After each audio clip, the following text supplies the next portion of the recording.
السلام علیکم ورحمۃ اللہ وبرکاتہ۔ بسم اللہ الرحمن الرحیم۔ میرا نام احمد ہے۔ میرا میڈیکل طب کے شعبہ کے ساتھ تعلق ہے۔ میں نے سیر و سیاحت اور طب کی تحقیق کے سلسلے میں تقریباً 28 ممالک کا سفر کیا اور ابھی بھی میرا سفر جاری ہے۔ ان سفروں کے دوران میری زندگی میں بہت سے حیرت انگیز، پر اسرار اور خوشگوار واقعات رونما ہوئے۔ میری روداد سفر سے لطف اندوز ہونے کے لیے میرے ساتھ جڑے رہیے۔ میرے چینل گلوب ٹور کو سبسکرائب کیجیے اور لائک کیجیے اور اپنے دوستوں کے گروپ میں شیئر کیجیے تاکہ میری ہر ایپیسوڈ آپ کو بروقت مل سکے۔ ملیشیا ایک حیرت انگیز اور پراسرار ملک ہے۔ یہاں برطانوی دور میں دوسری جنگ عظیم کے بعد برٹش انڈین آرمی کے بہت سے لوگ یہاں کر آباد ہوئے۔ اس میں برما، انڈیا، بنگال سر فہرست ہیں۔ 20ویں صدی کے شروع میں بہت سے چائنیز بھی یہاں کر آباد ہو گئے اور بہت سے چائنیز اپنے کاروبار کے سلسلے میں یہاں سیٹل ہوئے۔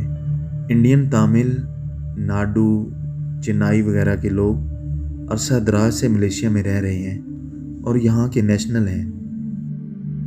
1975 کے بعد مہاتیر محمد کی حکومت نے بہت سی افرادی قوت ملیشیا کی تعمیر و ترقی کے لیے انڈیا سے منگوائی، جس کی وجہ سے یہاں تقریباً 21% انڈین، تامل، ہندو، مسلمان آباد ہیں۔ یہ چنائی، کیرلا اور تامل ناڈو کے علاقے کے ہیں۔ تامل ہندو اپنے اکھڑ پن اور جرائم پیشہ ہونے کی وجہ سے بہت مشہور ہیں۔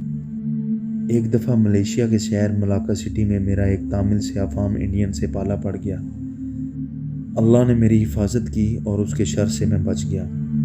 ملیشیا میں اسٹریٹ کرائمز میں 90% انڈین تامل سیاہ فام ملوث ہوتے ہیں۔ سڑکوں پر موبائل چھیننا، پرس چھیننا، گھروں میں داخل ہو کر لوٹنا وغیرہ اس قسم کی وارداتیں عام ہیں۔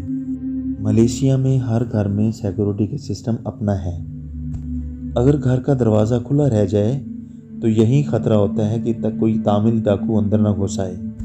سلڈنگ کے علاقے میں میرے دوستوں کے ساتھ بہت سی وارداتیں ہو چکی ہیں اور ایسی وارداتیں پورے ملیشیا میں معمول کی ہیں۔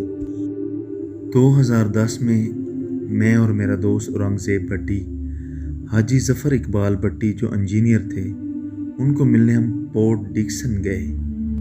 پورٹ ڈکسن کا فاصلہ کوالالمپور سلڈنگ سے تقریباً 82 کلومیٹر دور ہے۔ ہم صبح 9 بجے سلڈنگ سے نکلے۔ ہم گھنے جنگلوں، چائنیز قبرستانوں اور دوسرے خطرناک راستوں سے گزرتے ہوئے گئے۔ تقریباً ہم اپنے دوست حاجی ظفر بھٹی کے پاس دوپہر 1 بجے پہنچ گئے۔ دوپہر کا کھانا کھایا، پھر ظفر صاحب ہمیں ایک حیرت ناک جگہ پر لے گئے۔ وہ عجیب جگہ تھی۔ ہم چلتے ہوئے انناس، پام اور ربڑ کے درختوں سے گزرتے ہوئے ایک جنگل کے درمیان میں پہنچے۔ وہاں ایک ویران سی عمارت تھی جس کے اوپر لوہے کا شیڈ پڑا ہوا تھا۔ دیواروں کے ساتھ مصنوعی گھونسلے بنے ہوئے تھے۔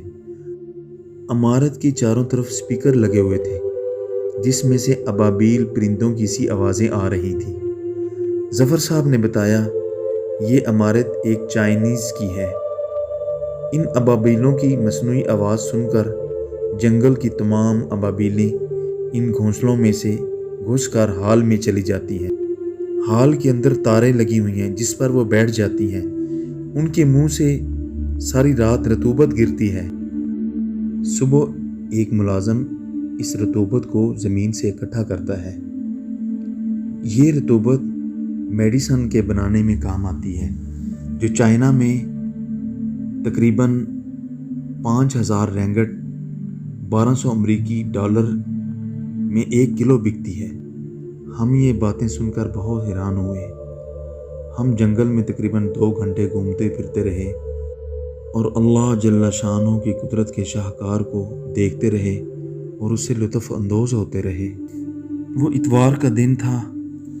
ہم نے حاجی ظفر اقبال صاحب کے پاس چند گھنٹے گزارے۔ ظفر صاحب ایک پاکستانی انجینئر تھے۔ ان کی چائنیز کمپنی میں جاب تھی اور پورٹ ڈکسن بندرگاہ کے ساتھ ہی ان کی رہائشیں تھیں۔ ان کی رہائشوں کے ساتھ ساتھ دوسرے انڈین ہندو افراد بھی رہائشیں رکھے ہوئے تھے۔ انہوں نے اپنے رہائشوں کے باہر اپنے اپنے بھگوان بدھ کھڑے کیے ہوئے تھے اور چائنیز انجینئر بھی وہاں رہتے تھے۔ انہوں نے بھی اپنے ہندو دیوتا کی مورتیاں رکھی ہوئی تھیں۔ چائنیز قوم کے کچھ لوگ ہنتو جین کی پوجا کرتے ہیں۔ ہمیں واپسی پر نکلتے نکلتے رات ہو گئی۔ ہم رات 11 بجے جب لوکن کے قریب پہنچے تو ہمارے موٹر بائیک کا ٹائر پنچر ہو گیا۔ قریب ایک تامل ہندوؤں کا مندر تھا۔ سڑک کے ساتھ ایک آدھی دکان کھلی ہوئی تھی۔ ایک دکان کی طرف میں گیا تو وہ دکان بنگالی مسلم نوجوان کی گروسری کی دکان تھی۔ میں نے اس لڑکے سے نام پوچھا، اس نے اپنا نام عبداللہ بتایا۔ اس کو میں نے اپنے موٹر بائیک کے متعلق بتایا اور پوچھا کہ ٹیوب کہاں سے مل سکتی ہے۔ عبداللہ نے بتایا کہ یہ سارا علاقہ تامل سیاہ فام ہندوؤں کا گڑھ ہے جو زیادہ تر جرائم پیشہ ہیں۔ آپ کا رکنا یہاں ٹھیک نہیں ہے، آپ جتنی جلدی ہو سکے یہاں سے نکل جائیں۔ وہ اجنبی لوگوں کو لوٹ لیتے ہیں اور نقصان بھی پہنچاتے ہیں۔ میں نے اورنگزیب بھٹی کو تسلی دی اور اللہ کی طرف متوجہ کیا جس نے ہماری حفاظت کا وعدہ کیا ہوا ہے۔ آیت الکرسی پڑھی اور اپنے اوپر پھونکا۔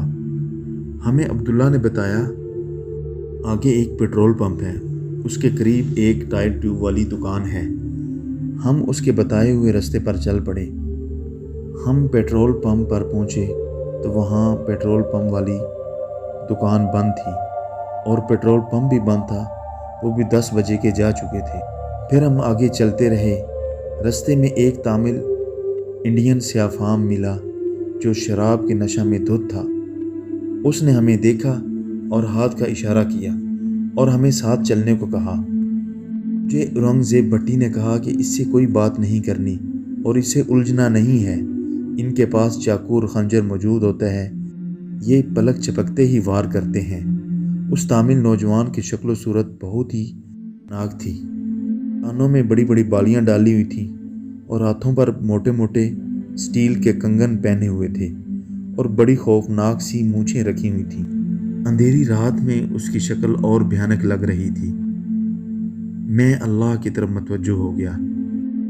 وہ ہمیں اپنے گروہ کے پاس لے گیا جس میں چند نوجوان تھے جو شراب کے نشے میں دھت تھے اور مسلسل شراب پی رہے تھے۔ انہوں نے ہمیں نشے میں دھت ہوئے ملیشین ٹوٹی پھوٹی الفاظ میں پاس بیٹھنے کو کہا اور شراب پینے کو کہا۔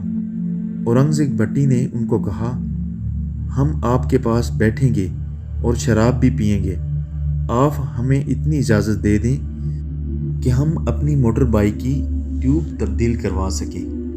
انہوں نے ہمیں دکان کا بتایا جو تقریباً قریب ہی تھی۔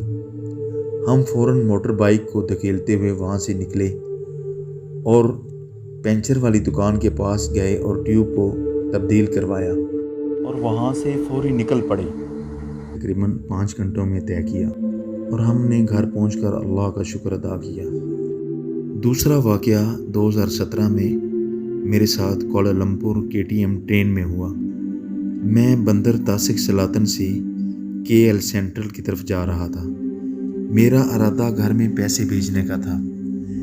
میں ٹرین میں چڑھا اور سیٹ پر بیٹھ گیا۔ پھر میں نے اپنے گھر میں بیٹے کو فون کیا۔ میں اردو زبان میں بات کر رہا تھا اور بیٹے کو کہہ رہا تھا کہ میں آپ کو اتنے ڈالر بھیج رہا ہوں، آپ ویسٹرن یونین سے وصول کر لینا۔ میں اپنی گفتگو میں محو تھا۔ پھر میں نے فون بند کیا اور موبائل کو اپنی جیب میں رکھا۔ ٹرین میں رش تھا۔ میں نے محسوس کیا کہ میرے سامنے ایک تامل نوجوان سیاہ فام کھڑا ہے اور مجھے غور سے دیکھ رہا ہے۔ پھر اس نے اپنے دائیں بائیں چند مسافروں میں سے کھڑے نوجوانوں کو اشارہ کیا۔ میری توجہ اسی کی طرف تھی۔ چند منٹ بعد وہ نوجوان میرے پاس آیا اور زبردستی مجھ سے ہاتھ ملانے لگا اور بھائی بھائی بولنے لگا۔ ٹرین کھچا کھچ مسافروں سے بھر گئی۔ میں نے اس کو جھڑکتے ہوئے مکمل اگنور کیا۔ مجھے نہیں پتا وہ مکمل ایک گینگ تھی۔ انہوں نے آپس میں ایک دوسرے کو آنکھوں سے اشارے کیے۔ میرا دل میں خیال پکا ہو گیا کہ یہ ڈاکوؤں کا ایک گروپ ہے۔ میں نے فوری اگلے اسٹیشن پر اترنے کا فیصلہ کیا۔ وہ ٹرین میں مجھے نقصان نہیں پہنچا سکتے تھے، لیکن وہ اترنے کے بعد کہیں جگہ پہ مجھے لوٹ سکتے تھے۔ میں اگلے اسٹیشن میں ٹرین کے دروازے پر اترنے کے لیے کھڑا ہو گیا۔ وہ بھی دوسرے دروازے پر کھڑے ہو گئے۔ وہ مجھے مسلسل دیکھ رہے تھے اور اردو زبان سمجھتے بھی تھے۔ KTM ٹرین تقریباً 30-40 سیکنڈ کے لیے رکتی ہے۔ ٹرین رکنے کے بعد میں مین دروازے سے باہر نکلا اور میں نے دیکھا 4-5 نوجوان بھی ٹرین کے دوسرے دروازے سے بھی باہر نکلے ہیں۔ میرے دماغ میں فوراً ایک تدبیر آئی۔ وہ کوالالمپور کا چیراس اسٹیشن تھا۔ وہ بھی اسٹیشن پر اتر گئے۔ ٹرین چلنے سے چند سیکنڈ پہلے میں دوبارہ اسی ٹرین میں داخل ہو گیا۔ میرا رخ KL سینٹرل کی طرف تھا۔ میں چلتی ہوئی ٹرین کے شیشے سے دیکھ رہا تھا کہ وہ لوگ مسافروں کے ہجوم میں سے مجھے تلاش کر رہے تھے۔ میں نے چانسو لائن پوڈو اسٹیشن کراس کیے اور ہنگتھوا اسٹیشن پر اتر گیا اور دوبارہ مسجد جامع جانے والی ٹرین میں بیٹھ گیا۔ مسجد جامع اسٹیشن پر اتر کر میں سیدھا مسجد میں چلا گیا اور وہاں ظہر کی نماز پڑھی اور ڈاکوؤں کے گروہ سے بچ جانے کی صورت میں اللہ کا شکر ادا کیا۔ اللہ جل شانہ نے جو اس حالات میں میرے دماغ میں جو تدبیر ڈالی تھی، اس سے میں بڑی مصیبت سے بچ گیا۔ اگر ہم مسلمان روزانہ صبح و شام مسنون دعاؤں کا اہتمام کریں اور اللہ جل شانہ کے حکموں کا اہتمام کریں اور رسول اللہ صلی اللہ علیہ وسلم کے مبارک طریقوں پر چلنے کی کوشش کریں تو اللہ جل شانہ ہر مشکل حالات میں ہماری مدد کرتے ہیں۔ مسنون اعمال میں اللہ کی 100% مدد ہے۔ معزز سامعین، ہر گناہ، ہر برائی بہت جلد مصیبت پریشانی میں تبدیل ہو جاتی ہے۔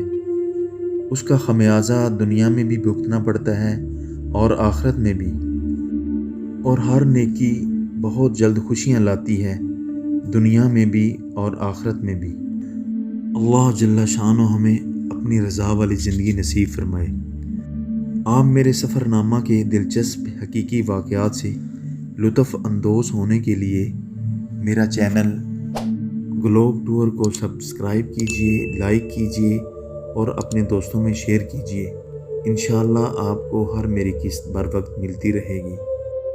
اللہ نگہبان۔ السلام علیکم ورحمۃ اللہ۔